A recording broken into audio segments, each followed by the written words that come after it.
So currently, it's lunch break. For every home, a heart to guide. Filipino strength standing by your side. Through every mile, through every fight, your family's light burning bright. Family physicians give life a healthy light. Lunch break. Ito ang lunch ko muna. Cheese and wheat bread. Tapos ko siguro mga 13 siguro patients or 12 patients. Hindi ko na nabilang eh. Pero madami na rin.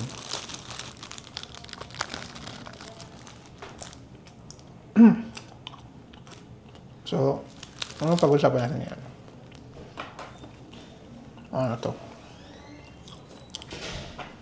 Top 10 cases na nakita sa clinic kasi majority dyan hypertension. Now, nahihirapan kasi silang maalala, sorry ako, makain ako, kung kailan dapat sila mag-check ng blood pressure. Ako bilang doktor, I see patients left and right, ganun, na may high blood, na extra effort na rin ako for them to provide them this. This is a blood pressure monitoring form.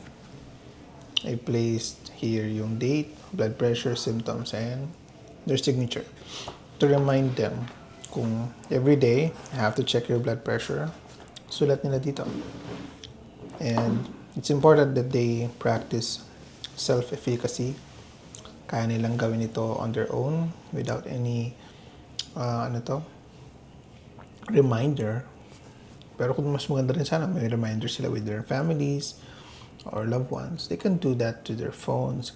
Pero if they can build a good habit of monitoring their blood pressure regularly and taking their medications or maintenance medications regularly, it will increase the chance of controlling their hypertension.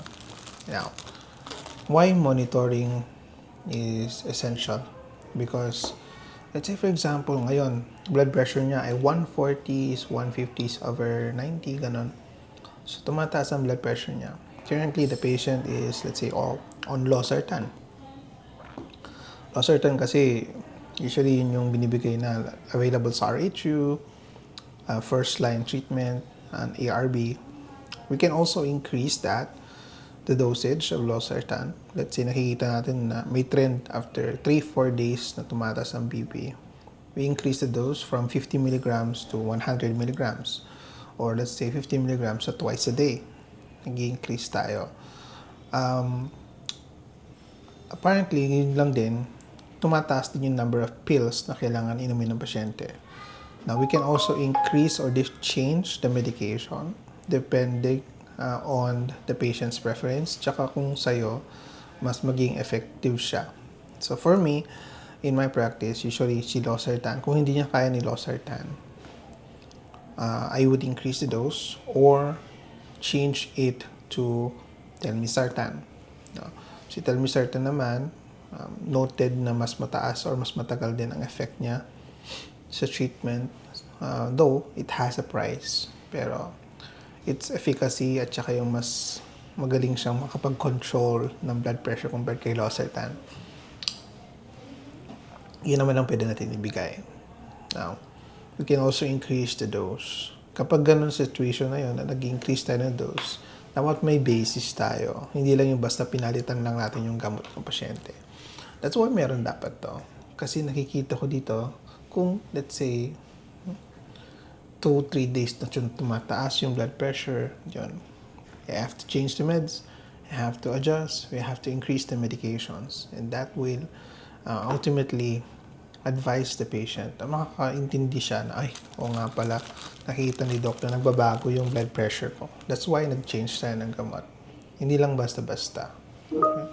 And another thing, kapag mga ganyang sitwasyon na nagkakaroon ka ng consultations, maganda rin na nakakausap ko tungkol sa ano ba yung mga habits niya. Diet is one. Are you eating white bread, compared to wheat bread. Diba? Isa yun. Or do you do physical activities? May exercise ka ba? You do jogging?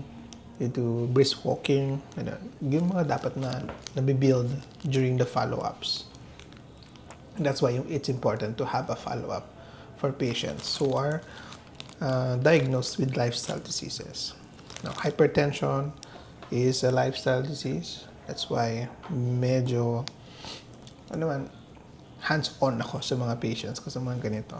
Kasi, isa lang, parang BP, mataas lang ang BP, wala naman ako nararamdaman, kiber lang yung iba, wala silang pake.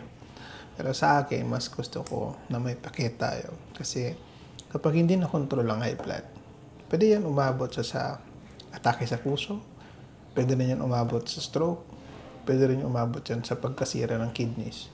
Kung hindi naagapan ang pinakasimpleng form ng sakit, pwede yan mag-evolve into something worse, something that you don't want to have. Okay, if you have hypertension and you're just disregarding the signals of your body na elevated blood pressure pero wala ka naramdaman, you might want to reconsider, seeking consult with a doctor and controlling your blood pressure for the benefit of the future. Gado lang naman, let's enjoy my lunch. If you have one of these na sinabi ko, or if you are a patient na meron ka nito, please do fill it out and I'll see you on the next follow-up. Okay? Again, this is Doc Chris, your online family doctor. Coffee to. Di pa naman 2 o'clock. See you in the next video. Bye.